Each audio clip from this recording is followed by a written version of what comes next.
All right, this next challenge is a really fun one. This is one of my favorites. This is called No Look Pass.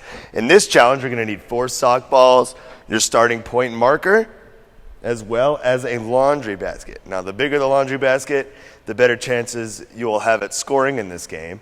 So it's totally up to you how big your target is. But basically, all you're gonna do is you're gonna start with your sock balls over here, and since it's called No Look Pass, you guessed it, you won't be able to look at your target. So you're gonna have your back to your target, and then you're gonna toss it over your head.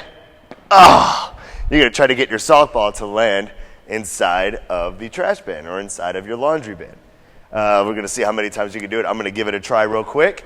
Let's see how many you can get in 1 minute. Good luck. The game begins in 3, 2, 1.